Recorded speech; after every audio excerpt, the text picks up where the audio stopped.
All right, Rabbi Isai. So we are starting our review.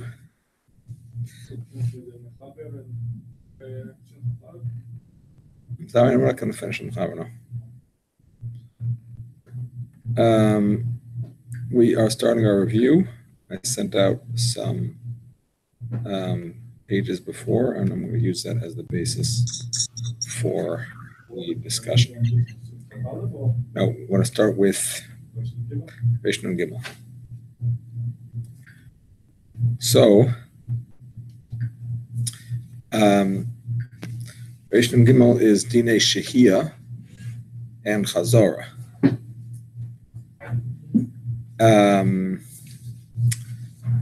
Shehiyah means what? Shehiyah, what's Shehiyah, my friends? Yeah, leaving, correct. Leaving. The issue with leaving something on a fire, Shehiyah, is maybe you will stoke the coals. And in order to fix this problem, there are various ways to fix this problem. One of the ways is to do something called Gerufa Uktuma. Gerufa Uktuma means what? Exactly. What does that mean?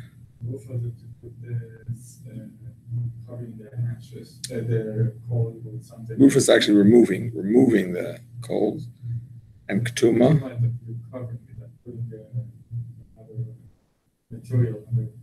Exactly. And then you're presumably not going to stoke the coals because you covered it, you showed that you forgot about it, or you removed it even more so, and so on.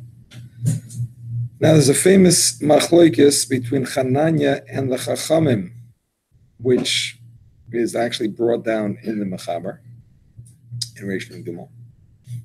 And the Ramah paskins that we can be lenient, or at least that the minhag is to be lenient. From the Mechaber, it seems that one should be strict. And the Chachamim hold, let's start with their opinion, which is a stricter opinion, that in order to be allowed to leave something on the fire, if the fire is not Gerufa Uktuma, is only if it's mitztamek vera loy. How do you translate mitztamek vera loy? No. That's Michael Ben Rousseau. Exactly. Mitztamek vera loy means it's meant to cook more. It's meant to cook more. Right. Exactly. As you cook it, it gets worse. So because it's getting worse as you cook it, you're not going to stoke it because you're just going to make it even worse. Some examples of mitztamek vera loy. Some foods that are mitztamek vera loy. No, cholent is usually mitztamek yafa loy. Yes, if you get to the top, when longer you live, it's going to start getting dry. Meat. Actually. The top? Well, if it's totally dry, yeah, but before Shabbos, I mean, if your cholent is totally dry before Shabbos, you're in trouble. Yeah. You're in trouble. Oh, so actually meat, the Gemara says, it depends. If you are serving to guests, you usually want it bigger. So it's mitztamek vera loy. Because it when it's mitztamek vera loy, it's mean like doing like the first part of Shabbos or for the day after? No. It's talking about if you want to leave it from before Shabbos, talking about Shehiyah, according to the Chachamim, you want to leave it from before Shabbos. So when Shabbos comes in, it has to be mitztamek vera loy. Oh. So if you have meat that you want to feed to guests, once it's fully cooked, at that point it becomes mitztamek vera loy because you prefer it to be bigger. If you're eating with only family, then people in general prefer it to be juicier. And that happens when it continues to cook and gets softer and more gravy. Obviously, at a certain point, it starts to burn, and then it's mitztamek vera loy. But until that point, it's mitztamek v'yafa loy. Water is a classical example of mitztamek vera loy. Water. water, once it boils, so all that happens is that it evaporates the more it cooks. It doesn't get better, it only gets lesser. Yeah, so there's difference in getting less and getting back. That's the same. Why? Because it's worse, there's less of it, and it doesn't get any better. But you're still gonna have enough even if you. I understand, but in general, it's worse. Once it reaches the point that it's getting smaller, unless the taste gets better, that's already ra'loi. We didn't learn so many more examples, but that's basically what it is. Those are examples. Anything that gets worse is mustam ra'loi. Anything that gets better is mustam riyafaloi.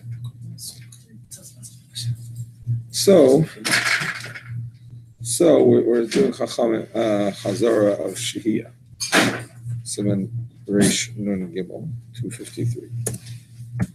And we're saying that according to the Chachamim, in order for something to be mutter, it has to be mitztamek v'ra loy. According to Chananya, it does not have to be mitztamek v'ra loy. It's enough for it to be what? According to Chananya, Reish Nun Gimel. Started Chazor with Reish Nun Gimel. Shehiyah. No. Shehiyah. I looked back and that's how we started. You said it before. Yeah, right side.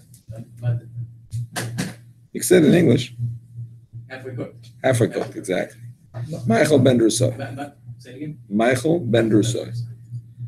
That once it's halfway cooked, so then, according to Chananya, there is no longer a fear of Shema Yechata B'Gecholim that you might stoke the coals.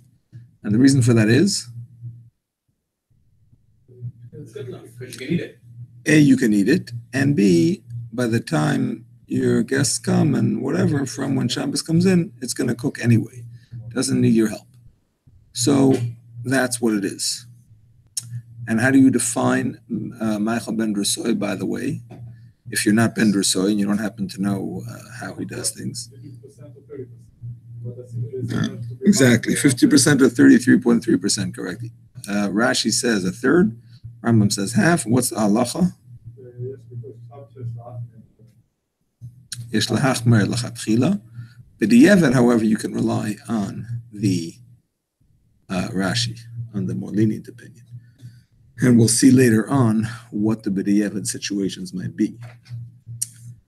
So, what is the halacha?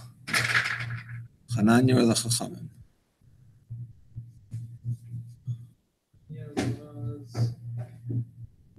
Chananya was Michael Ben Drusoy. Chachamim is mitztamek v'ra loy.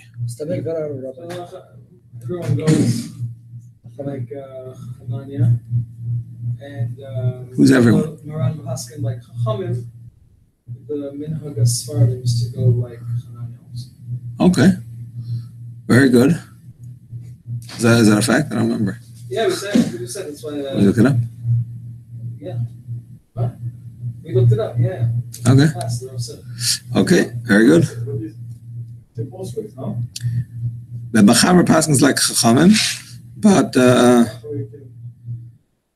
Ramah says the minhag is like Chananya. He brought reasons because so later on, it's in another halacha. It sounds like he is something toward what he wasn't clear. I forgot the rise that he brought, but one of the rises was that it's clear later that he does. It could be that he does hold like that opinion. Okay. Machaber has like Chachamim, but the Ramah says the minhag is like Chananya. Michael Ben Drusoy. It has been pointed out, by the way, that even the Ramah doesn't paskin like Chananya. He just says minhag ha'olam. And the same thing with the Rosh, which is one of the sources of the Psak Chananya. He doesn't say the halacha, like minhag ha'olam. It's like, it's not so clear, but that's the minhag. So, I heard a chiluk when the law says yeah. So it's meaning he holds it as minhag. Uh-huh. It says minhag ha'olam, it's they do it in Manasseh, everyone does it, so we're not going to pass against. Right. No, it sounds right. Sounds right. And actually, based on that, it could explain the widespread practice, minhag pashut, the widespread practice, is that people do have a blech, even Ashkenazim, even if their food is already cooked. People generally have a blech, or a plata, which is like a blech. What would be I'm saying, according to Hananya, you don't have to. Once it's half cooked, you don't need a blech. Why have a blech? Why are you looking at me funny? Fire in your house. What? Because you want open fire. It's not open. It's not open. You can't put back afterwards. That's another point. Okay, that's another point. That's another point. The blech helps you also to be able to put back. That's another point. But even if you don't want to put back, it's there is something to be said about having a blech because of the fact that it's not a clear psak like Hananya. It's more of a minhag. So there's makam lahachmer. Like Chacham would allow you a blech. With the blech, absolutely. Grufa uktuma allows it even according to Chacham. It's all coming back. Good. So it should. When did we learn this? This is right from number 1. More than a year ago. Right, more than a year, right? Yeah. May. May. May of 17?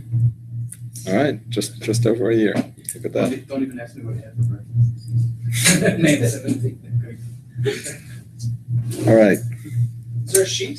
Or am I? there's a sheet. Oh, I just have the sheet of the That's what. I just have when are we doing things. Syllabus. That's all you have? That's the other one is what I'm using. Syllabus is just a syllabus. That's the one. That's the one. Is there? That's the one I'm using. No, this is the one that you print. It's that one. We're using the right one. That's the one. Page 1. Page 1. Huh? Yeah, actually, this is what it's on. Yeah. Oh, there's page 1 to that. You get a one. I only have one. He has that. Okay. All right, my friends.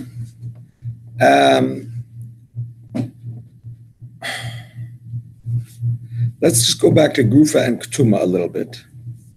And let's discuss when you need Grufa or Ketuma. Because, I mean, this is not practical because we don't have fire, made with different fuels. We just have fire with gas or electric or whatever. But in theory, you only need Grufa or Ketuma if your fire is made out of Gefes ve'etzim and not if it's made out of Kash and Gvava. Give me some translation, please. Gefes ve'etzim versus Kash and Gvava. Olive pits and wood versus straw and straw. I don't know what the difference is. Why? Something that burns quick and something that Exactly. Because if it burns quick, there's going to be nothing left. But if it burns strong, then there's going to be an issue. Now, despite all of this is all true by Akira. I'm just going through these things, even though they're not so nagea lemaisa, but we have to go through the basics and then we can extrapolate to the modern day applications. So this is all true about Akira, not about a tanur. What's the difference between Akira and a tanur?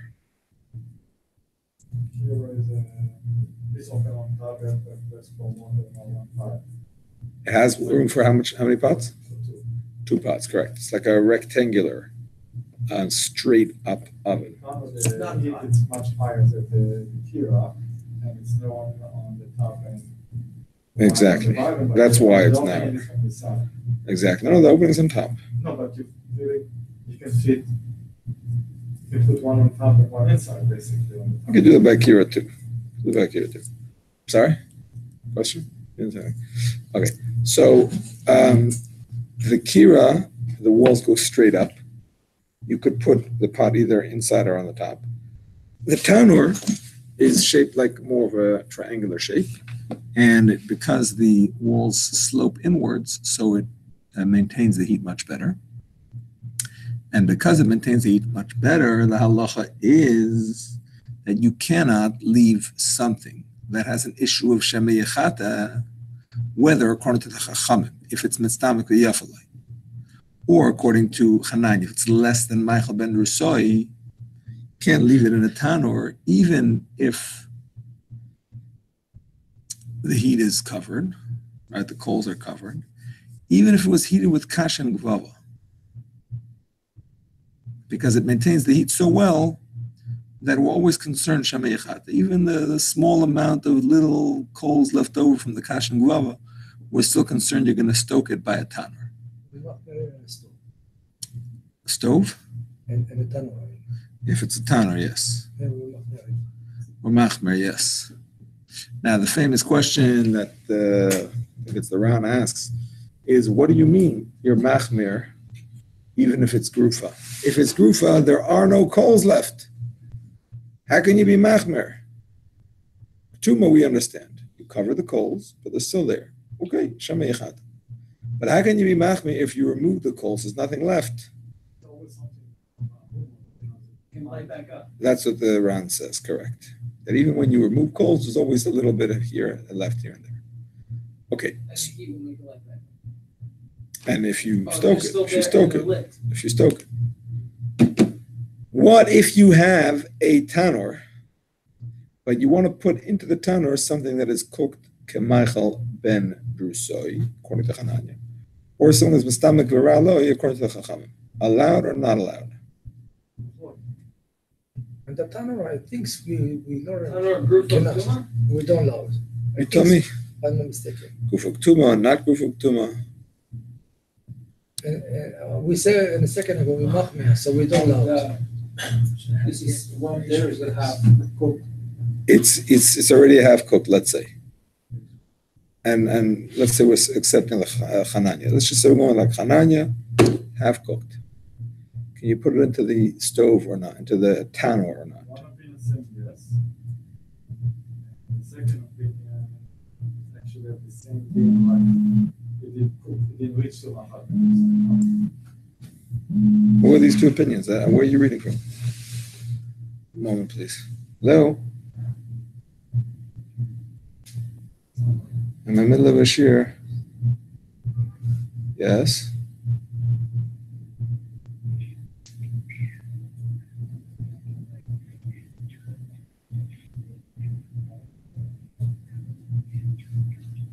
Speak to mommy. Speak to mommy. Hello. Speak to mommy. I have to go. Speak to mommy, okay? Bye. All right. Sorry about that.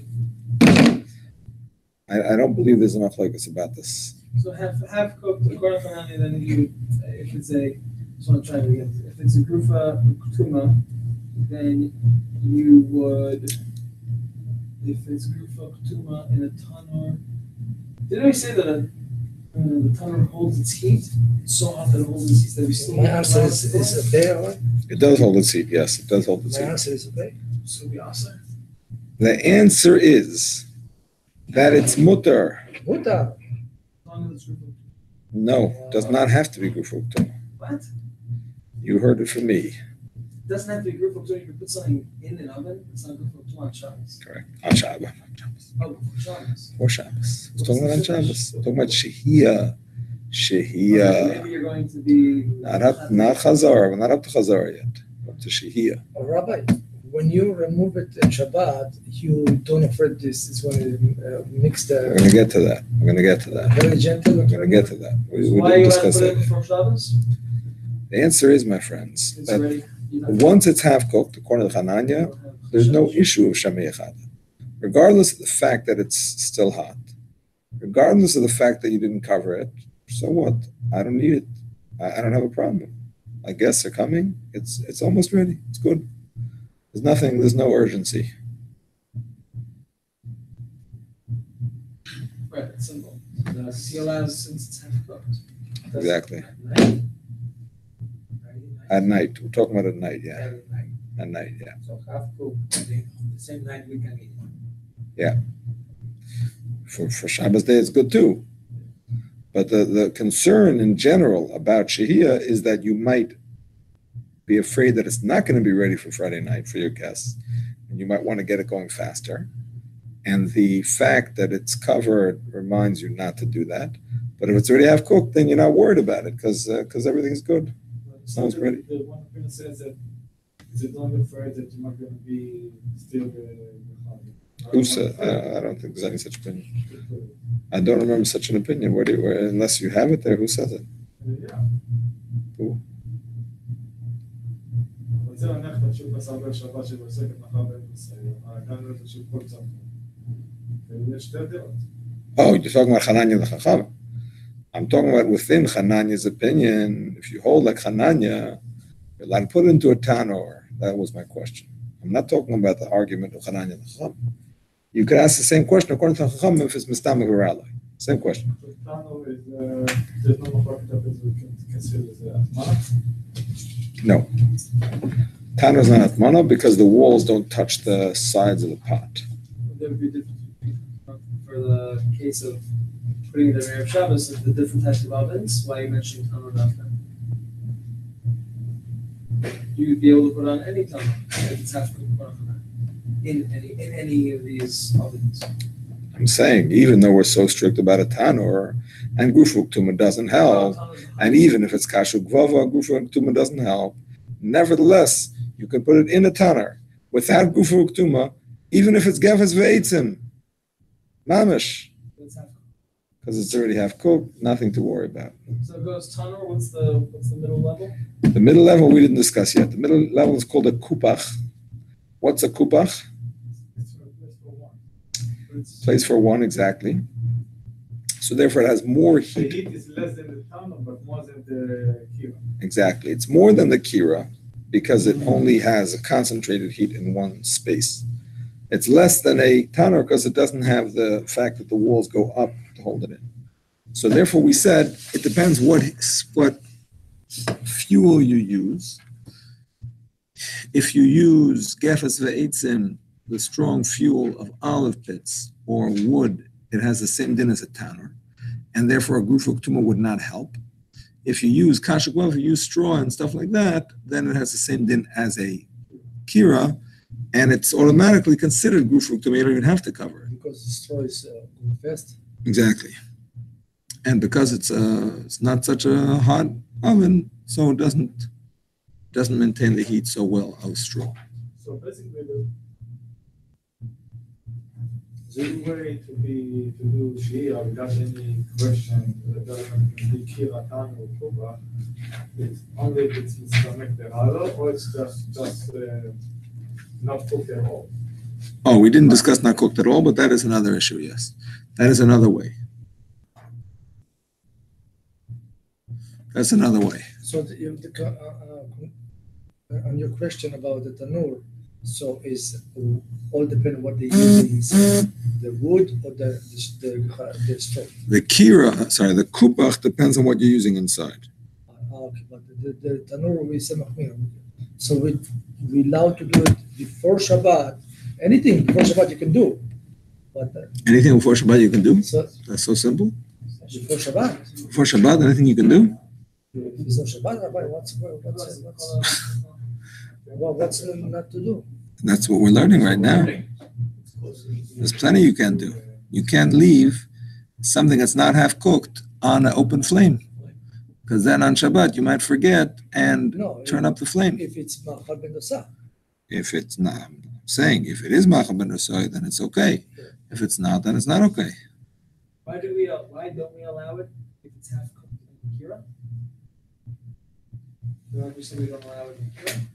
No. What was not allowed in kira 5 seconds ago? 5 seconds ago. The one you was just saying you guys were discussing something's not allowed in kira? Okay. I don't know. I don't know what you're talking about. He asked about Basar Chai, which we didn't mention yet. Okay. So, what are our ovens now? What is the din of let's talk about our stoves, actually. What are our stoves now? Convection, it's for Shabbat. A stovetop is like a kira, kupach. Top? Yeah. Kira. Kira. What about the inside of the oven? Like the stove, like the Inside of the oven. Kira, kupach, tanor. Tanu. Yes. What's the bottom one? Kira, kupach, tanor. Kira. Kira is correct. Kira? It's like a kira because since the opening is on the side, so the heat escapes. Of course you have a door, but since it's a door, so the heat escapes through the door a little bit. So it doesn't maintain the heat as well as the tanner of those days. And it has a din of a kira. Our tanner is like a din of a kira, that's correct. That's correct. That is correct. However, the Mishnah Berurah says that if you have a baker's oven, that has a din of a tanner. Now, nowadays, really, we don't really have baker's ovens, but this was important in the shtetl, where they used to bring, a lot of people used to bring their cholent to the main oven of the city, which was like a baker's oven, and that would have the din. My grandparents in Chicago. There you have it. At bakery, everybody brought the chalk. There you have it. So there you would have to make sure it was half cooked. In Asher. After. Sunday night. Sunday night, so The day for the week. Sunday there's no bread on Sunday.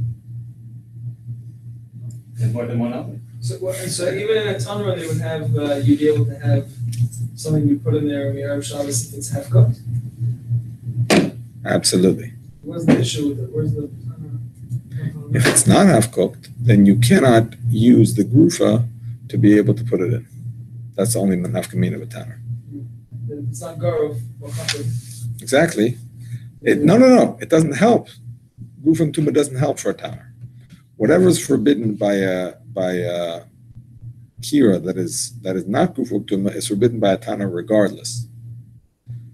Basically, grufa and tuma doesn't help by a tanner. But anything that doesn't need grufa and tuma. Our time or back? No, by a real tanner. By a real tanner.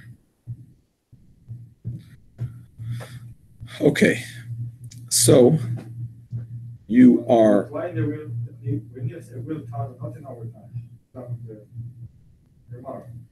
Yeah. So Grufa and Tuma and Tano doesn't help Does not help. to put less than Mahaban to say basically, Exactly. but more than Mahaban to say will help. Because you don't need grufa uktuma. Anything you don't need grufa uktuma for, you could put it in tanner too. Anything you need grufa uktuma for, you cannot put in a tanner because grufa uktuma doesn't help for a tanner.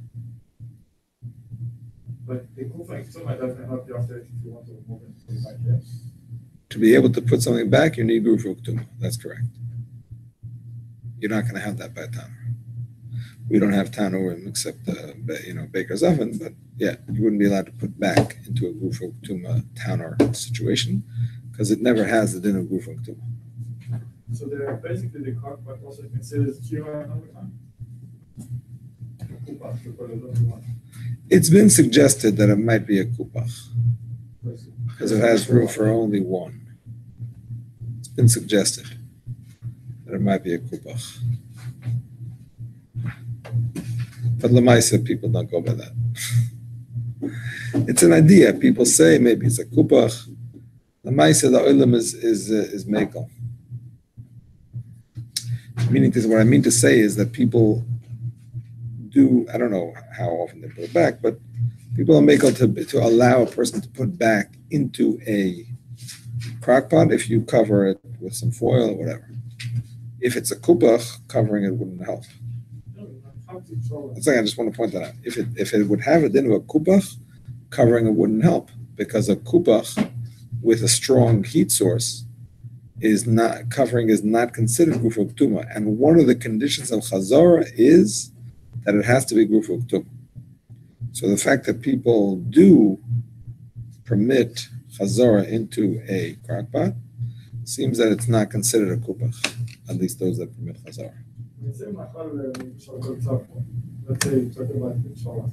Yeah. Is the main ingredient is going to be the one that to be completely cooked. It's the meat or everything.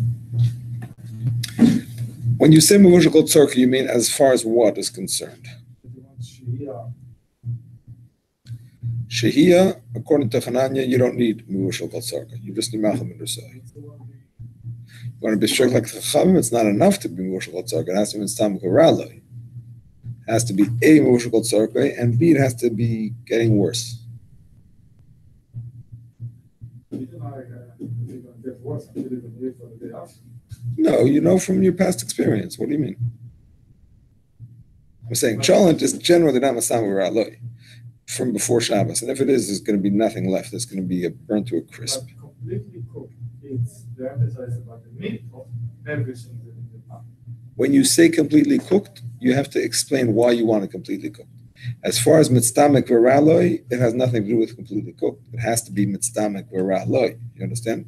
So saying, But if it's completely cooked, it's more lenient in Yom Hazar. If you want to remove it and take that's a different thing. That's a different thing. Whoa.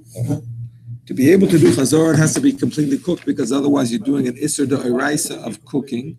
Every single thing in the pot has to be completely cooked. Every single bean, every single grain of barley, and every potato. If there's even one item that is not completely cooked, it's forbidden to do chazor because you're cooking that item. Not only that, but it's forbidden to close the oven door if you put it in an oven and you open the oven to take one thing out. You can't close the door as long as that thing is in there that's not completely cooked. By closing the oven door, you're cooking it. I saw there was like a liquid thing with the oven that there are things being served in the grocery stores, like prepared foods. They specifically don't cook them all the way. Chicken and all these things, and so the people who get them put in the oven before Shabbos and they get perfect instead of getting overly done. That's interesting. So they sent out a huge warning on people that is what a lot of places do, so you have to act accordingly. Act accordingly as far as chazorah, as far as ovens. I didn't see it. Right. Oh, you mean to take it out of the oven? You mean to take it out of the fridge and put it on Shabbos morning in a way that's permissible? Right. That's very important. Yeah. Shkoyach. The Rav mentioned crock pot. People putting the crock pot back on the crock pot. Yeah. What does that consider? We didn't really get into chazar yet because we didn't get to chazar yet. Right. But one of the conditions of chazar is that that the heat source has to be grufa uktuma. And I was saying that if the crock pot would have a din of a kupach, then a kupach with a strong fuel is never grufa uktuma, just like a tanor. And then it would be forbidden to do chazar into a crock pot, because you're doing chazar into a situation that's not grufa uktuma. No, I didn't say that. I said Lamaisa, the oilam is makel on that. Yeah, I saw inside that you're not allowed. If you cover it, or if you don't cover it. Nothing's Nothing's covered. For sure you can. That's not good. Put a foil. On the bottom. The bottom, on the sides, whatever. What do you have to put? What do you have to put? Like you're putting something on your stove without putting it black. So what? If it's half cooked, if it's fully cooked, if it's raw, we didn't discuss raw yet, but if it's raw, you don't need that. Limit yourself for Zara. I'm saying, that's what I'm saying. If you do have that foil, the minhag is, as far as I know, that people do chazar. So lining the bottom, meaning taking out the pot, lining the bottom with tinfoil. I think that's much on Erev Shabbos, the hot dog situation, and then putting the crock pot. If I thought it was going to burn, so I took it out and then I put it back on. So that's allowed because it's covered in tzikabach. Yeah. That's tzikabach. There would be no other option. I didn't say l'kol alma, but I said those that allow it are holding that it's not a kupach, that it's regular kira, and once it's covered, it's a grufa uktuma. You could do chazar if you have all the conditions of chazar. Okay, I mean, we'll get there next week. Or yeah, Today, hopefully. today. Yeah. It said 6:12 and 6:18. Shehiyah is one of us. Chazar is another. No, Shehiyah, I just read Shehiyah Chazar. I meant Hatmana too. Take it back. Add in Hatmana. Pencil it in. Yes. Question? So we're doing Shehiyah and then Chazar. Okay, no. Oh, wait, Wait, what are we doing? We're doing Shehiyah and Chazara, and then Hatmana. Shehiyah, I hope to do Shehiyah and Chazara today, and we'll do Hatmana next week. Okay. So, my friends, let's talk a little bit about raw meat. Talk about raw meat. Anybody? Raw meat? Yeah. You're allowed to put it as long as it's not Yesler from before Shabbos. Correct. Why? Because then you're not going to be thinking about it. It's definitely not going to be ready for the nighttime. Exactly. The whole point of Shehiyah being a problem is Shehiyah b'gecholem, maybe you're going to stoke the coals. If it's raw, right before Shabbos, presumably you're not going to stoke the coals anyway because it's not going to be ready anyway for the Friday night meal. What if it's not meat? What if it's vegetables? Machlokes. Some forbid it. Why? What they allowed was meat. That's something that's going to take a long time. But things that are cooked easily, quickly, Exactly. they didn't allow. Exactly. Others say, It's allowed why? because We make it from Friday evening. It's like a hesach hadas. Rambam says in the Pirush Mishnayos that it's allowed. It's like a hesach hadas. By putting something raw on, you're showing symbolically that I'm not going to. Even though Lamai says not, it is going to be bad. Exactly. You're But allowed, symbolically, you're showing I don't want it. you're allowed to put it for Friday evening or? No, the whole point of something raw is that you're not going to eat it for Friday night. You're going to use it for Shabbos day. You actually are not allowed to How long- eat, even if it is But cooked. vegetables. How long does meat take to cook? I don't know, according to the Rambam. I mean, the Ma'aseh Dikar Allah is not like the Rambam, so it's hard to say what the Rambam Sorry, is. I saw the videos of Paskins like this. Oh, yeah? So I'm not sure if you could change your mind. But Rabbi, lachatchila, certainly the idea is that you must see it last. why we don't say, On a fire, it doesn't take that long to cook. Oh, You know, Actually. if you put it on right before Shabbos, by the time you're going to eat it. that's correct. This is a very important point. A very important point. Our Farkar says that nowadays it's very hard to use this heter because our fires are strong. They don't die down like the fires of those days, which were coals that died down. And therefore, the meat could cook on the fire. And even if it can't cook on the fire the way it is now, but the whole point is Shema Yechata, maybe you'll elevate the flame because you want it to cook. And certainly if you elevate the flame, it'll cook. It'll probably burn too. But that's besides the point. So it's very difficult to find this heter according to that. Now I do want to point out that according to the Rambam, it's all symbolic. So the fact that it could be ready makes no difference, just like for vegetables, which could also be ready.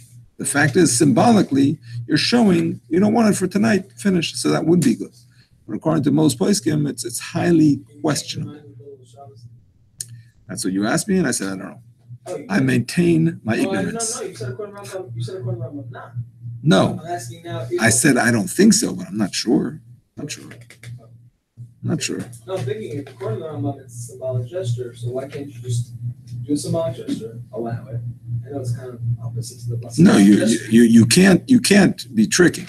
It has to be real because the whole point is it has to be Mesiach Das. If you're not really Mesiach Das, you're tricking. Who are you fooling? You know what I'm saying? Symbolic is the point is that you're Mesiach Das. That's the symbolism. The symbolism is by putting something raw, I'm showing that I'm Mesiach Das. And if I'm Mesiach Das, what? Yeah, but I'm dafka putting something raw. I'm dafka putting something raw on. It's not that I happen to be. I'm dafka putting something raw on to symbolize that I'm not going to eat it. So that's that. Once I'm not going to eat it, but if you know in the back of your mind, you're going to change your mind. So that for sure doesn't work. The question is if you really meant it and then you change your mind, that I'm not sure. Question? Maybe based on this, it's better that the concept to put something raw just before that you have an additional piece of meat like this. You know that you have to wait much longer. Everything else, it's going to be ready even for the same day. But if you put a piece of meat, even the vegetable got cooked already, halfway. Yeah, but I'm saying it's not simple that it works. But it could be. If you turn the heat up, it could be. That's what we're worried about, that you might, even though you can't, you might. That's what the whole discussion here. See, all of the people sitting around here, we're all trying to discuss to make sure you don't do it on Shabbos. That's what we're learning about. Taking the button out doesn't work. So why? No. Important. Taking the button out doesn't work. Why? Because the point is not to take the button out. The point is to cover the fire. Chazal. Also, you take the button out. Also, Lakasha. But not the main thing. I want to point that out. Important. We can cover. We can cover the. I want to point out it's important. Chazal said that you have to cover the fire. Taking the button out, which does not cover the fire, but it reminds you in a different way, that's not Chazal's way. So it's not a bad thing, but it's not enough. Because Chazal wanted you to cover the fire. Rav Moshe discusses it about covering the buttons or covering the fire. He says the main thing is covering the fire, because that's what Chazal said to do. They said if you cover it, you're showing, I don't care about it, and that's it. Covering the buttons is also good, because it will remind you when you come, you'll see the cover. Okay, but that's an extra thing. That's not the main thing. No, it's a chumrah. The buttons are a chumrah, but they certainly can't replace the covering of the fire. No, it's a good chumrah. It's a good chumrah. Let's go back to the question about the raw meat. It's okay to put it, you said, right? It's in halacha it says that it's okay. Nowadays it's questionable. So why, if he says okay, why we don't think he will be ready for Mahabed aside Friday evening? The point is that the way their ovens were in those days, the raw meat from before Shabbos could not be ready for Friday night. Also Mahabed, also Torah. Couldn't be ready. I don't know how not ready, but it couldn't be ready. That was the way it was in those days. So,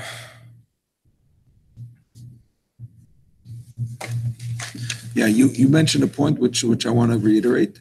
The definition of basar chai is that it's raw when Shabbos comes in. How do you define that it's raw when Shabbos comes in? That it did not yet reach Yad Seledes Boy. If it did, then it's already considered to have started cooking, and then it might be ready for Friday night.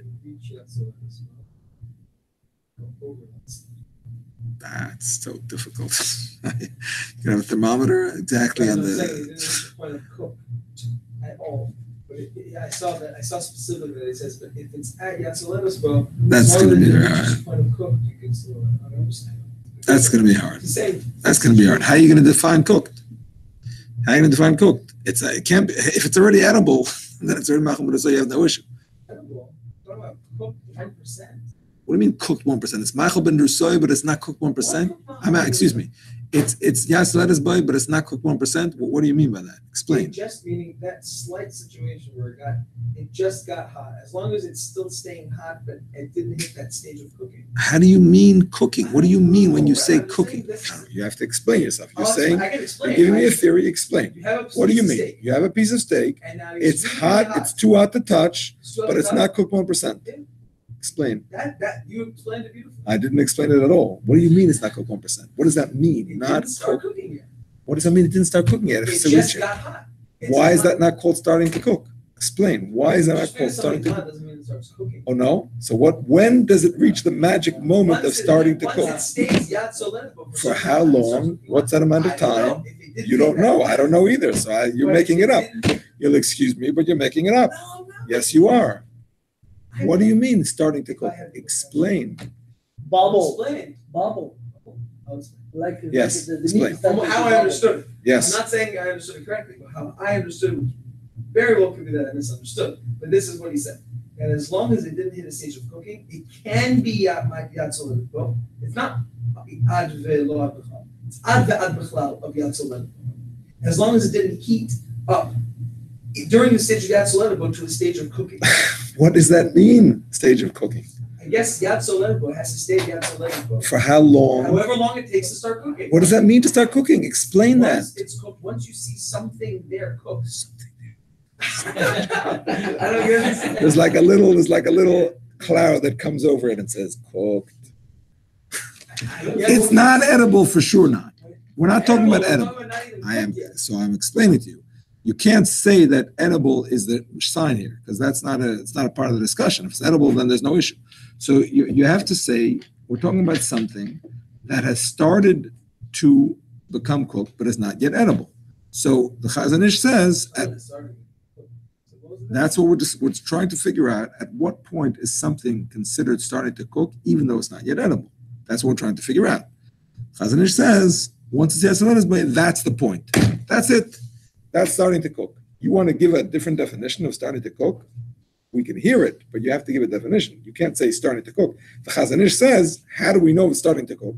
You can't say the shear of edible because that's the shear that it's mutter. So at what point does it reach the shear of starting to cook? Because that's a shear that we have in our lexicon, in our halachic lexicon. We have such a concept of Yatzaladis by being a problem. You know, Mavushal is Mavushal 10%, Mavushal 20%, Mavushal 33%. No, what does that mean, Mavushal 10%? You're not saying anything. You're not saying anything. You're saying words that, one second. You're saying, I want to explain it. You have to think logically. You're saying words that don't mean anything. 10%. It doesn't mean anything. You're not saying anything. What does that mean, 10%? How do you know 33%? I'll tell you how you know 33%. You want to know? I'll tell you how you know. Tell you how you know. Very simple. The way. No, that's not true. We don't know what Ben Drusai would eat. This is the shear that Rashi says, a third. If we would know what Ben Drusai would eat, we wouldn't have to ask Rashi and the Rambam. We would know ourselves. Rashi and the Rambam are telling us, you don't know what? I'm telling you. No, that is what they hold. I understand that, but it's not. You don't have to be Ben Drusai now. You can just go by Rashi and the Rambam. My point is, the place can discuss what's a half, what's a third. So they say, if it takes an hour to cook, a half an hour is half cooked. 20 minutes is a third cooked. That's all. That wouldn't work to 1 or 5%. Yes, of course it would. Of course it would. Yes, it would. But Michael Bender's, if it takes an hour to cook, so the minute you put it on is already 1%. Nevertheless, maybe not 1%, 0.5%. Nevertheless, Chazon Ish says until it's at least Michael Bender's, unless it's Yatzaladis boy, you can't say started to cook because halachically it has no geder, it has no.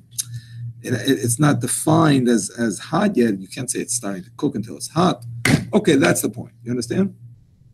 Yeah, but now I'm confused on what I read. I guess I'll read it again. Okay, you have to read it again. Come back to me. I'm interested in what he says. I'm interested in hearing if he has it. If he has a definition, I'm happy to hear it. Yeah.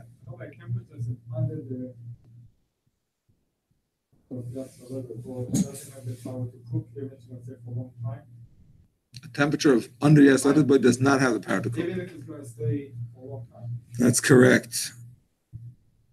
If you want to take good food and ruin it, put it on a burner, less than Yatzaladis by, and leave it there for a long time, and your food will go bad.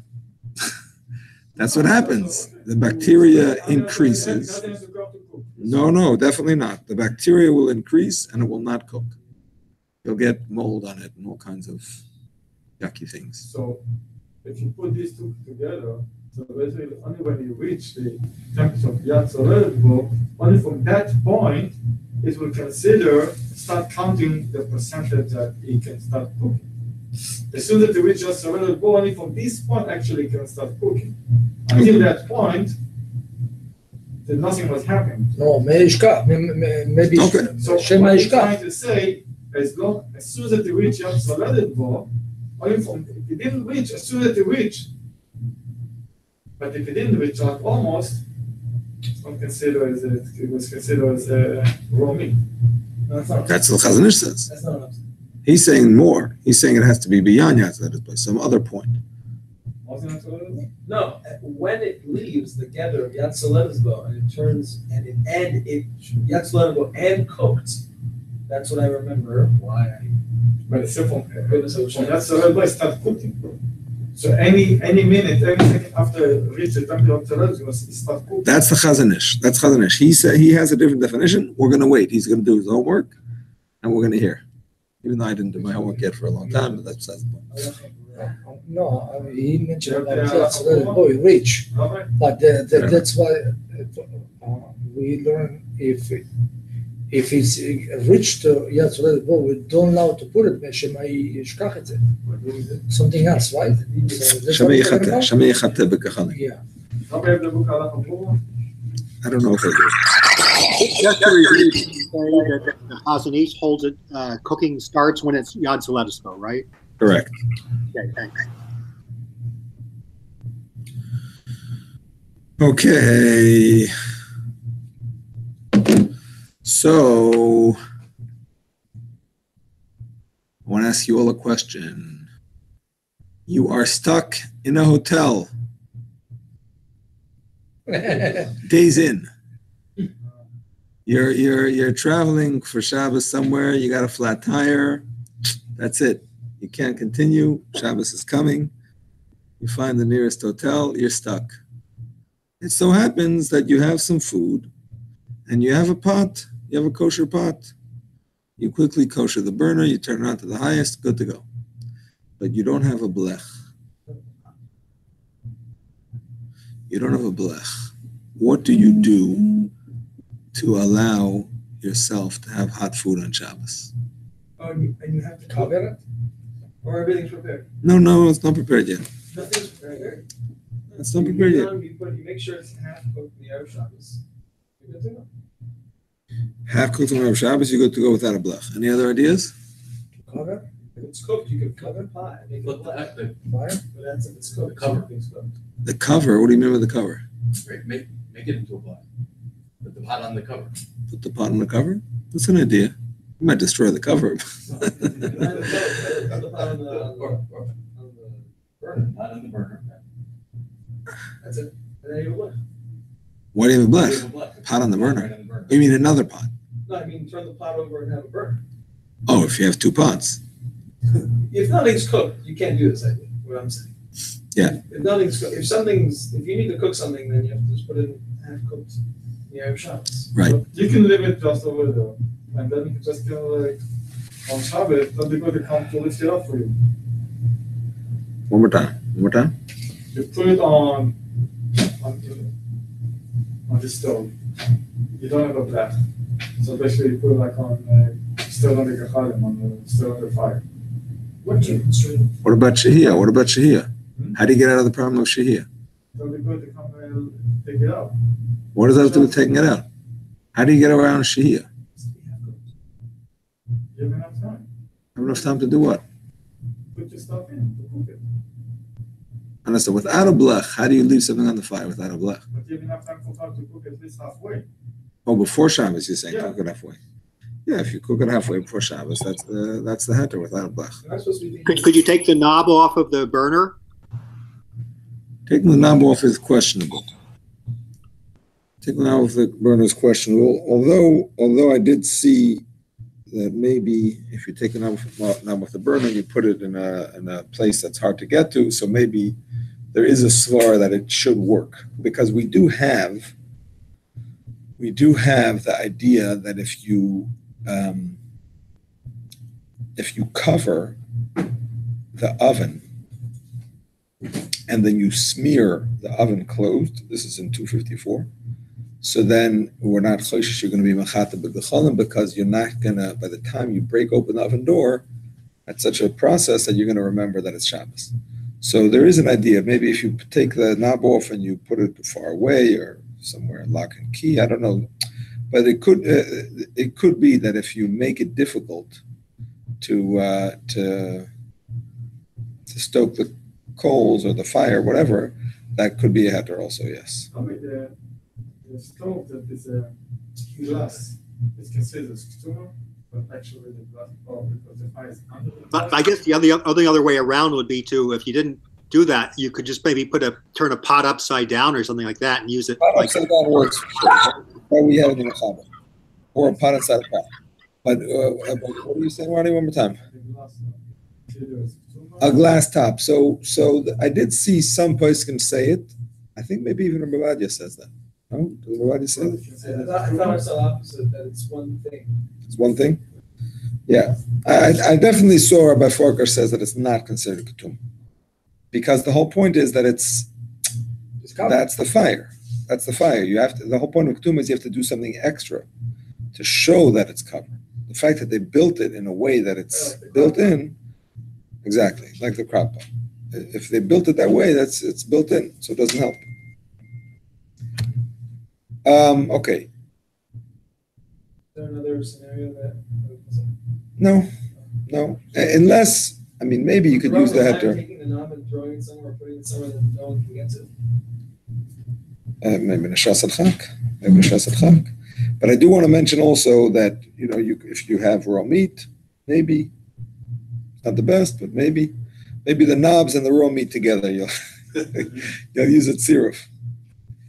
Oh, sure. That's another heter. That's another heter. Aluminum foil, some say, counts as a blech.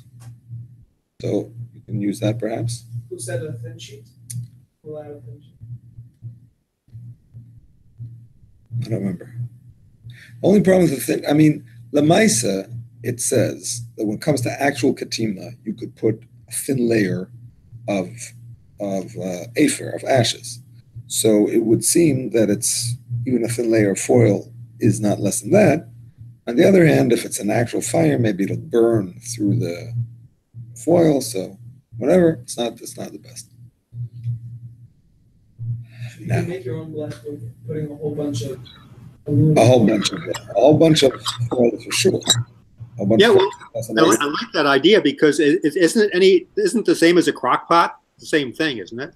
When you put foil in a crock pot or putting the foil on a glass stove. Exactly. The foil and the crock pot people use, so why should it not be good for a stove?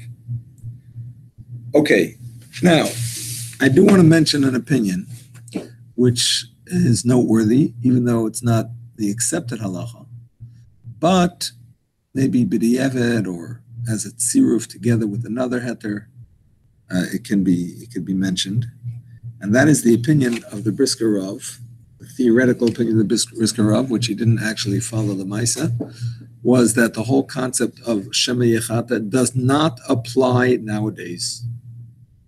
Doesn't apply. The whole exactly no gechalim. It only applied in those days when you had coals that died down. Nowadays, our gas doesn't run out unless you live in Israel. But even then, it only runs out when balon runs out. A few times a month, not a few times a month, every few months. And if electricity also doesn't go out unless you have a power outage. Sorry. If the gas went out, problem. If the gas is went.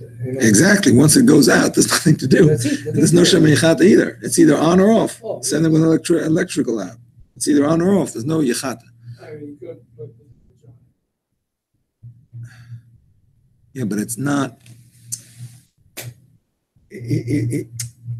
It's not the same problem. Of course, you could put the temperature higher, but his point is that the gzeir was that you might realize it's going down. What am I going to do? Oh, I'm going to fix it. But here, where you know what temperature you need it to be on for it to cook. Every balabasta knows. They've been doing this for years. It needs to be a number 3, and that's it, and it'll be good. Of course, you could make a mistake, fine, but that's not what exactly. So that's sorry. Lamaisa, he used the blech because he didn't want to start up with the minhag Yisrael, but he had that opinion, and it's something maybe as a tziruf. It's from a story, but I saw that opinion brought down in the name of an actual posek who actually held of it. So it's not just like a story, but I saw it actually brought down. No. So could we rely on that in Shas Adchak? He brought it. I wouldn't say to rely on Shas Adchak, and even b'di'evet, I would hesitate because it's not really accepted. But I would say to rely on it b'di'evet with another thing. You know what I'm saying? Or even b'shas adchak together with another heter, not on its own. Okay. So. Let's say somebody forgot and left his heart without the blood. Shabbos is in. So now it's better to leave it like this or to lift it out and put the blood.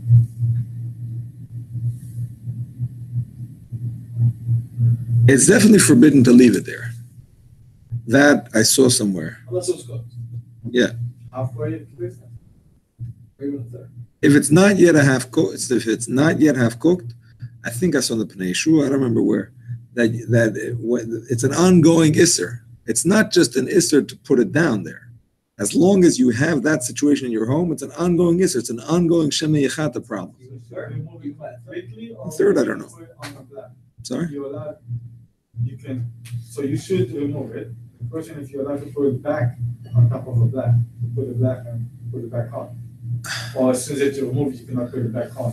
My question is, what's the point of putting it back on when we know that the halacha is that if you did a forbidden shehiyah, it's forbidden until after Shabbos bichdei sheyaseh. So what are you accomplishing by putting it back? Also, Anyway, if it's not cooked, you can't put it back. Forget about it. You can't put it back. Not cooked. No chazar. No chazar. If they take it off, If you and that's find it. it already is cooked, Then it's a forbidden shehiyah. It's also b'diavad until after Shabbos bichdei sheyaseh. Anyway, you cannot enjoy it. Just so what do you do with the fire? Can you call a goy? Call a guy and hint to him. Tell him I don't need the fire anymore. Dangerous. I can't turn it off. It's very hot in here. Come make a coffee. I'll make a coffee. You want it off. You don't For want a himself, coffee. for himself. You don't want a coffee. You want to turn it off. Okay. So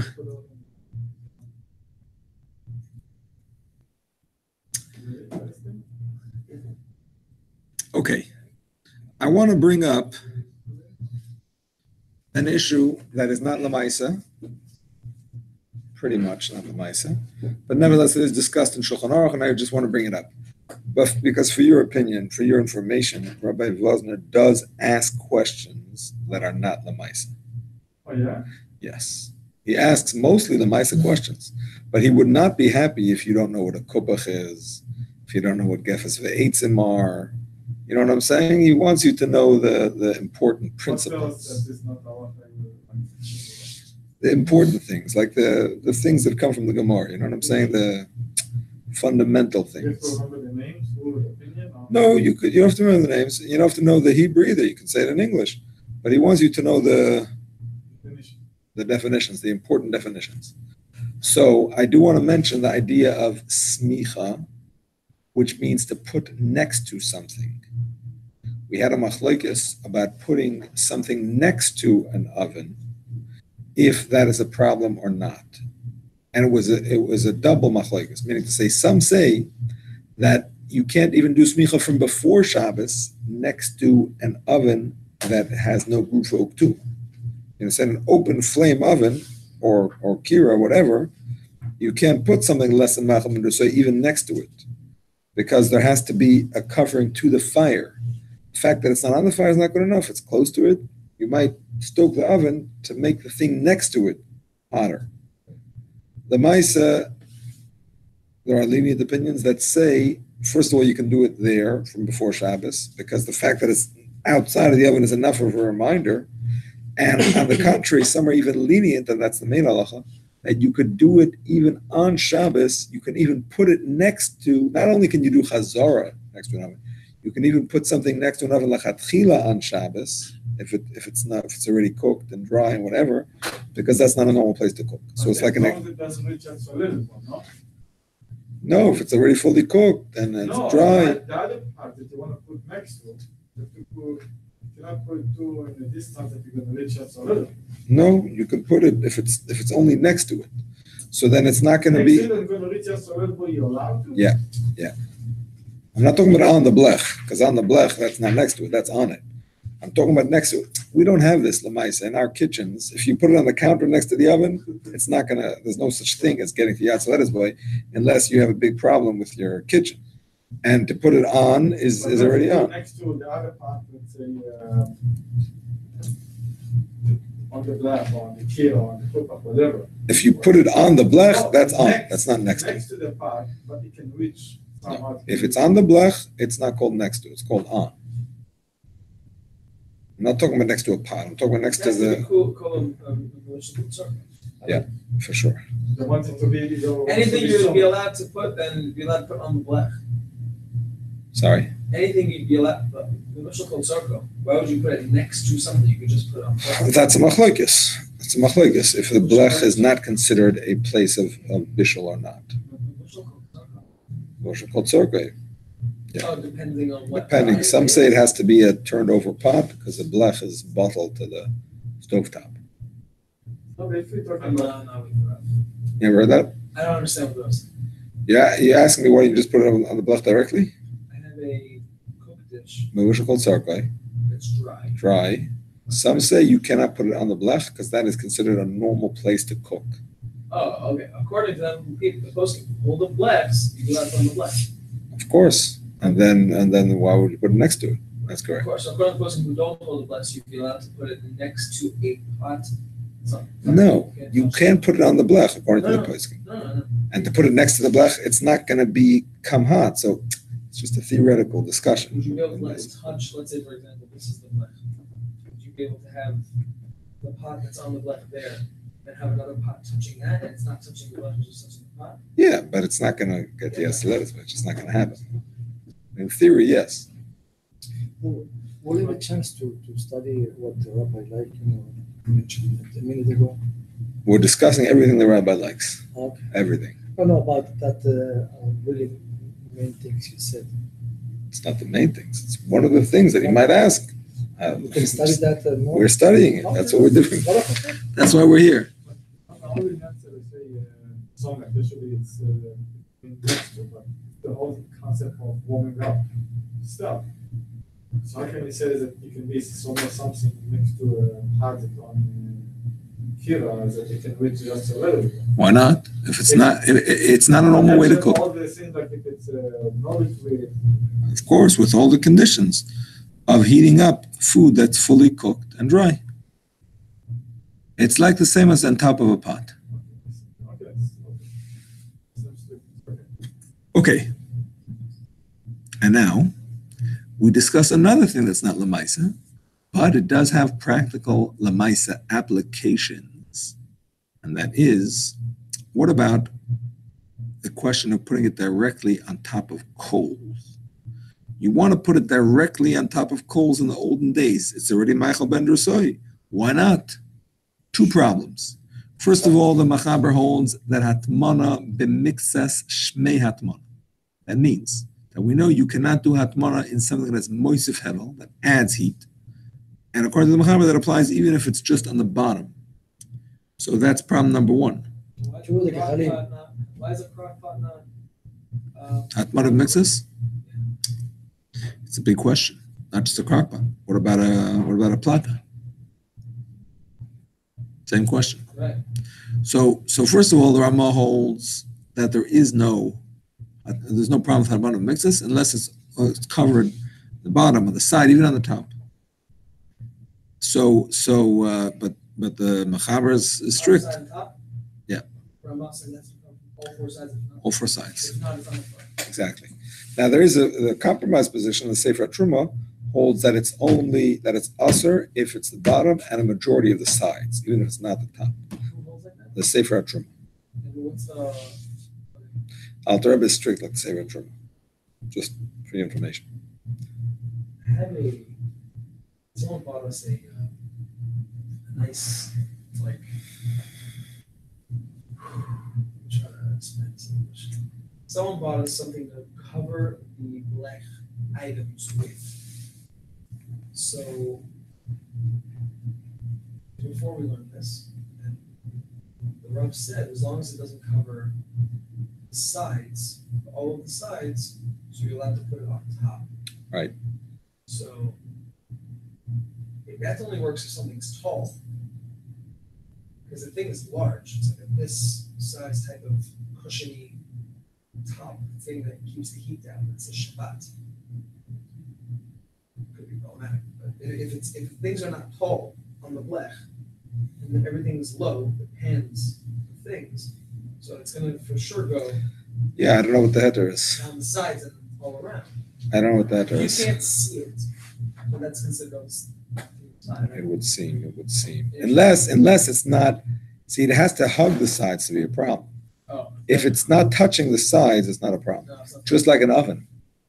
An oven, you can have it sealed. The heat is in there. It's moisif hevel. It's surrounded, but it doesn't touch the pot. But according to my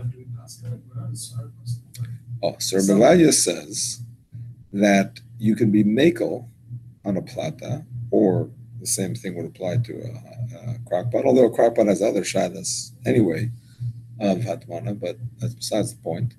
He says bearing two things in mind. Number one is that the Ramah is mekel, and number two is that it's possible that we only have an issue of hatmana b'chalal on a pliable substance that resembles coals. Remember, the whole issue of atmana is that if you put something in a material that's moisef hevel, you might put it in coals, and when it's in coals, you might stoke the coals. And there's makom loimer that the whole issue of atmana is only if it's similar to coals, and similar to coals is something that you could move and bend and shape. You know what I'm saying? That a flat, hard surface is not similar to coals and is therefore not included in the gzeira of chazal, which is, by the way, one of the svaras about an oven. Why is an oven not hatmana? Perhaps because it's not hugging it, but also because the oven is it's a hard material that doesn't fit the requirements of hatmana in terms of being able to hug it. You know what I'm saying? So that's another svara. He puts the two together. That svara has to be the svara to be able to get away from Moran. Because if Moran's saying any type of hugging of any side is a problem, so anything that you put down, problematic. Exactly. He only allows it in the Shulchan Aruch with a kisei shel barzel, it's suspended in like a wire frame, like you have, when they serve these, what is it called?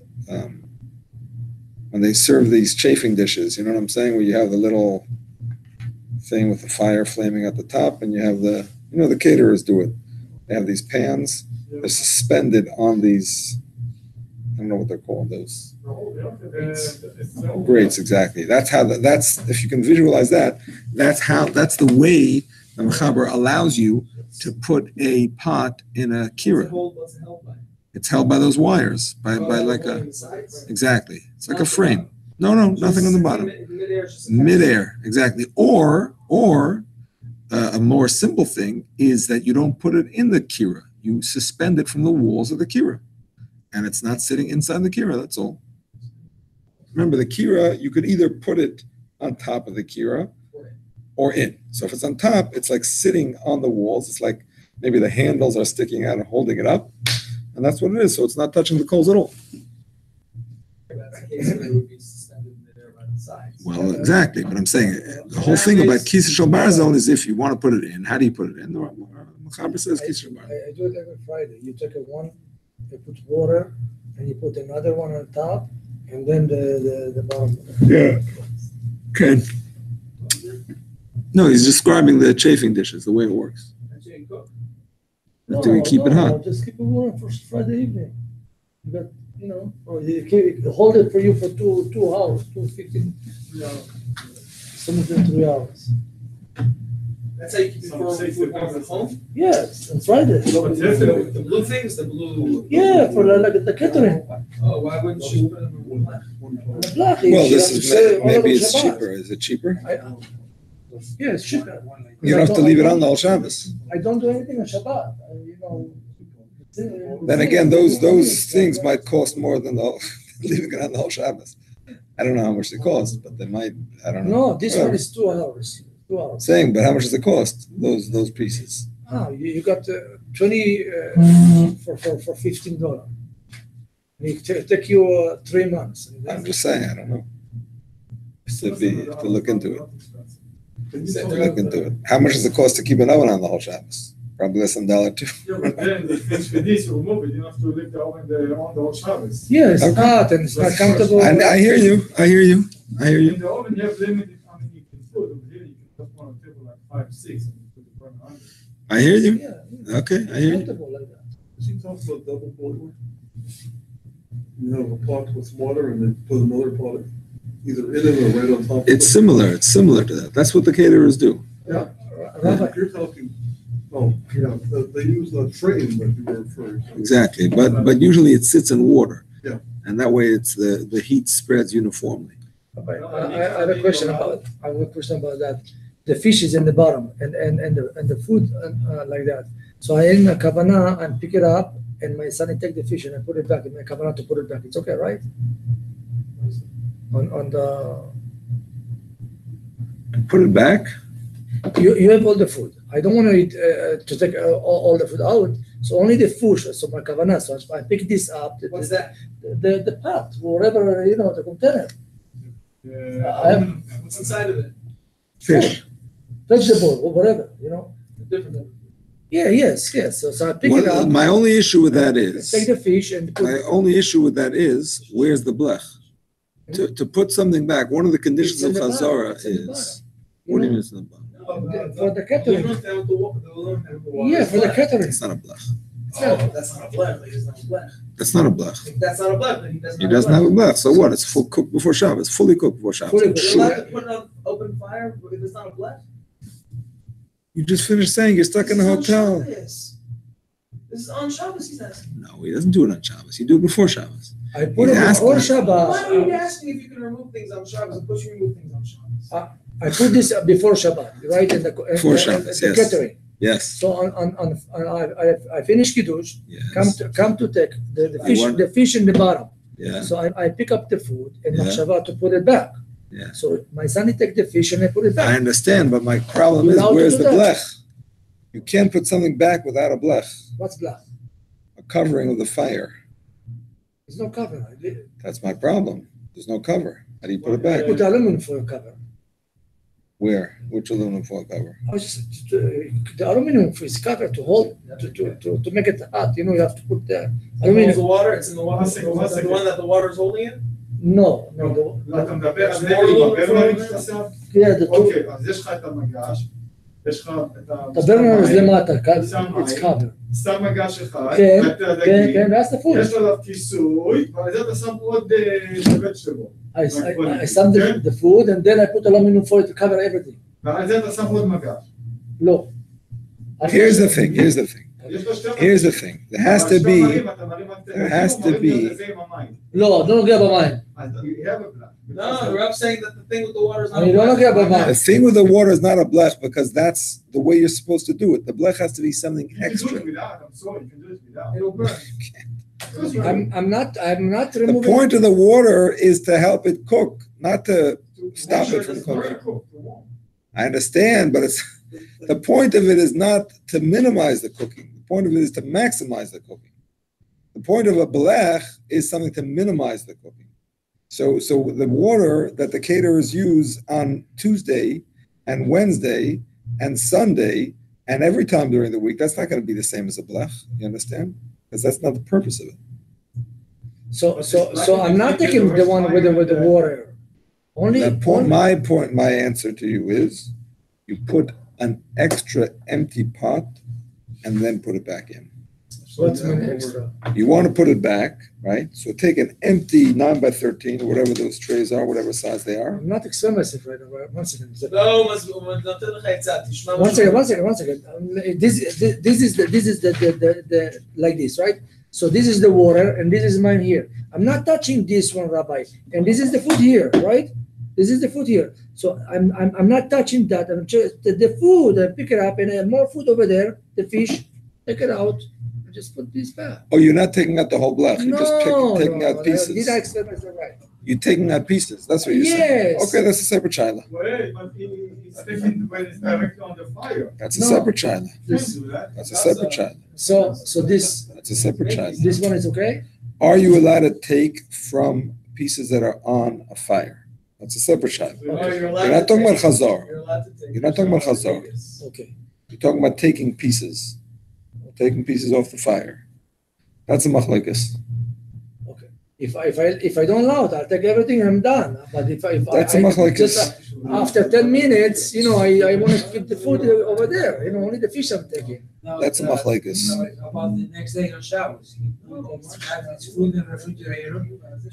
No, I'm not doing that. No. The one inside. Well, the this water, is I'm going to not be touching. totally off. Those fires, they last a few hours and they're No, of gone. course inside the water until I'm touching. No. Yeah. That's the one that's holding the water. Yes. You're not touching. And the one also under the water, I'm not touching. Under the water, Obviously, Obviously. on top of the water. I mean. there's one on top of the water. Yeah, and then all the food is inside container inside that one. Once he keeps Food is inside the second shower. Yes. With the chafing dishes, you know how the caterers, they have these trays and there's fire underneath it? Exactly, that's what he's talking about. Why is he, how is he warming up his food on Shabbos day? No, I don't know. He doesn't have warm food on Shabbos day. אין לך חמין בשבת. אין לך חמין בשבת. doesn't have. לא, יש לו להתכנס תוסיף. אוקיי, בסדר. Rabbi. The rabbi, you gave him even if he wants to take off the entire food. Entire thing, you put back an empty one and then put it back on top. If you want to take off the whole pan and put it back, you can put an empty one down first and then put it back. But I cannot check just the That's a machloket. That's a machloket. and the machloket. I'm allowed to do that or not? I think Sfardim are makel on that. Okay, Makel, so I think Sfardim Yeah, I makel saw on that. that. You're allowed to speak. You're not allowed to Makel, do don't it. make my head please. Right. Makel זה, אני? ביטון, מה זה ביטון?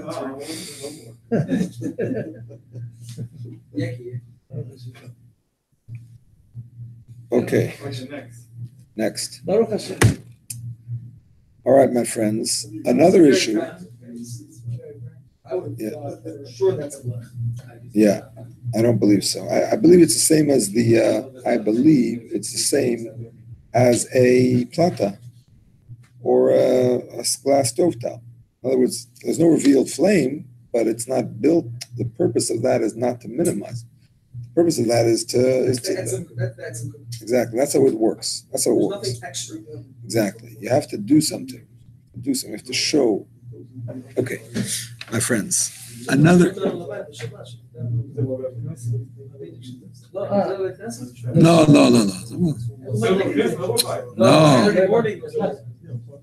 ביום שבת הולכים לבית כנס. אז יש ראינו בבית כנס. לא, אבל זה עם הברן, זה בבית? יום שישי בערב, בבית. כן.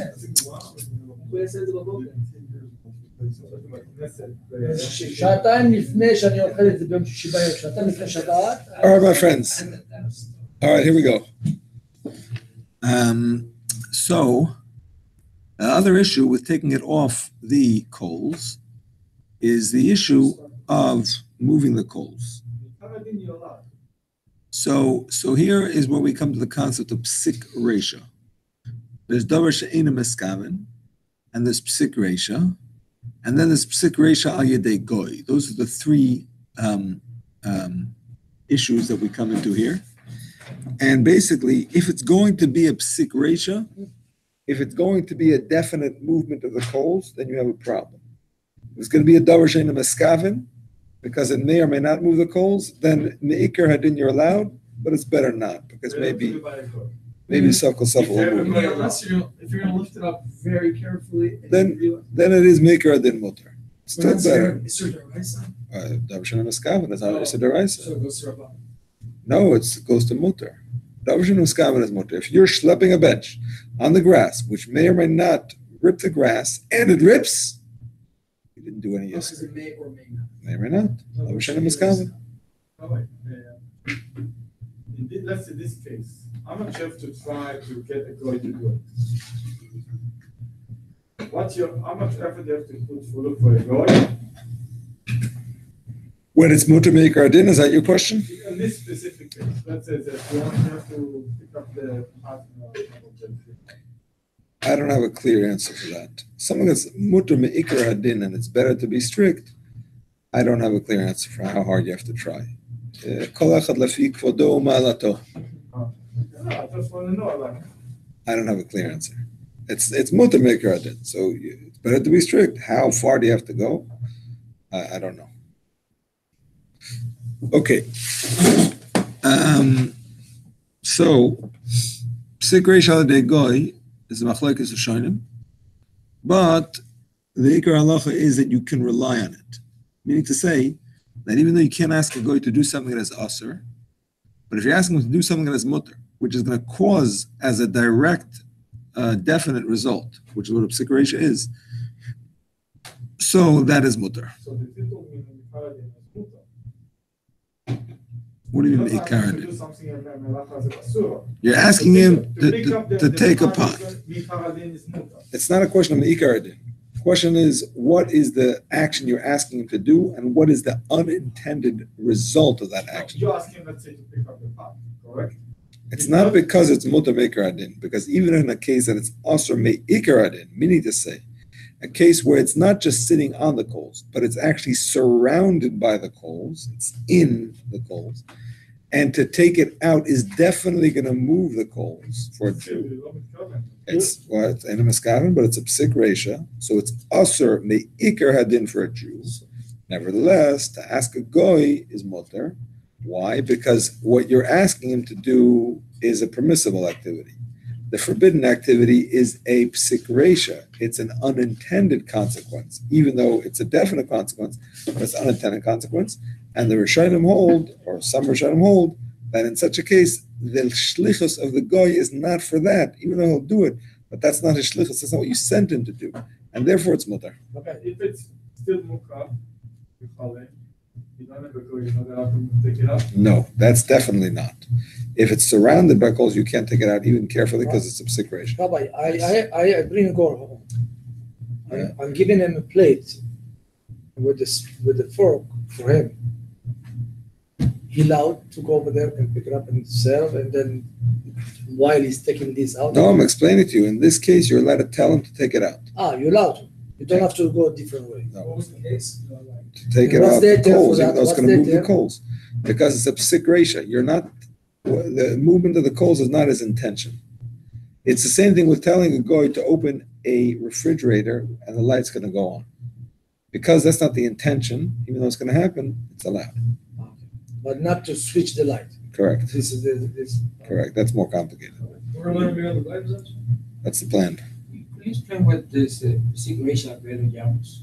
Psik reisha v'layamos is a definite, unintended consequence. Definitely going to happen, but it's not your intention. And that is an isur d'oraisa. The example is if you're going to cut off the head of a chicken and you're going to say, I don't care if the chicken dies. I just want to give my kid a nice toy to play with. It's got eyes, it's got a nose, it's got a red little thing in the back of it. It's a great toy. It's even got some blood, mamish, exciting. So that's called psik reisha v'layamos, and that's asur. Even though you don't want it to die, but it's for sure going to die, that's psik reisha v'layamos, and it's asur. That's where it comes from. So why are we allowed to tell a goy to do something that's in the rest of us? Because the whole problem with Amir L'Goy is that he's like our shliach. And here, he's your shliach to do what he intends to do, not what he doesn't intend to do. That's the principle behind it. It's something that's mutar for him. Right, the mutar thing is to pick up a pot, big deal. The coals are not his intention. The ikr thing. The side point is the problem.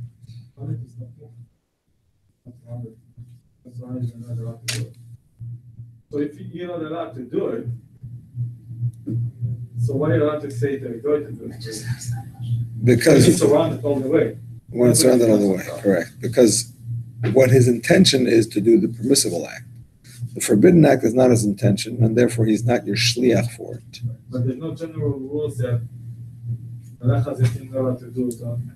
there is a general rule, and then there are exceptions.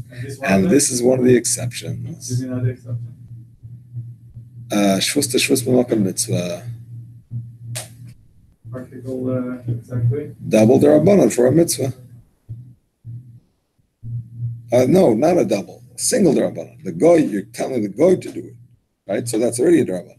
You're telling the goy to do an issa derabanan for the sake of a mitzvah. Mitzvah, great loss, great need. Cook for the chole. Cook for the chole, even ein by sakana. You heard? Shamata? What is? One Shabbos is also a mitzvah. Yeah. Where's the double derabanan there? How come? You don't need a double derabanan. Cooking chole shem by sakana is an exception. One Shabbos is not a mitzvah. Why? It's too easy. It's too easy. Not too easy, but it's a mitzvah. Yeah, but it's too easy to just say, yeah, it's too easy.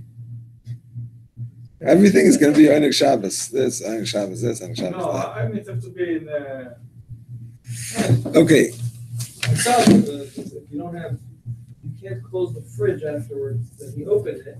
So you're allowed to tell him to take out the light bulb, because turning off the light bulb and then him doing it for the sake of learning Shabbos and having your food fresh. Well, if that's all your food for Shabbos, that's a serious earning Shabbos. But just to say, Serious earning Shabbos, yeah. I mean, your food for Shabbos, Serious earning Shabbos. your food for Shabbos, that's the Iker halacha. You need to eat on Shabbos. It's an Iker halacha. Your alarm went on Shabbos. The police will be there. I think they're gonna come. Or your alarm clock went on. It's not, you cannot sleep. There's no one in Shabbos. What feel are Are we they? going to turn it off? Maybe. I wouldn't be mad to that as far as the mitzvah of Earner Shabbos per se, but just it's a tzorech, it's a great need. Rabbi, So it would seem. if it's battery, are you allowed to move it away from you? Kalach hayad. Kalach hayad, but not if it's a phone, because every time you pick it up, see, it lights up. Can't do it. You can't move it. Fancy. That's my fancy Mine schmancy doesn't, phone. Rabbi. By the way, you can turn it off, by the way. Look, Rabbi, Okay. doesn't move. Oh, I can throw it over the wall also. nice. This is good? Kalach hayad. Look, it doesn't. Kalach hayad. Kalach hayat. Kalach hayad. Okay. No, then if you drop it on the floor, mine the battery didn't jump. light up. Look at that. It knows I'm moving a kalach hayad. Really? Yours is light? Anyway, what's your question? Turn it off, by the way. So nothing- Okay, I don't know how, but okay. Mataweh? Can you use a guy, Uber driver, take it to shop? It's so nice. While on Shabbos, you can still go far to walk. If you ask the rabbi in that shul over there, he'll tell you for sure. L'chatchila. Yeah, one just thing to pray for you. All right, my friends, I wanted to do Chazara tonight, but we're not going to get to it. So Tomorrow? Yes, tomorrow. you should all do Chazara tomorrow, tonight and tomorrow. But we're going to do Chazara next week in Mitzvah Shem. All right, have a good evening.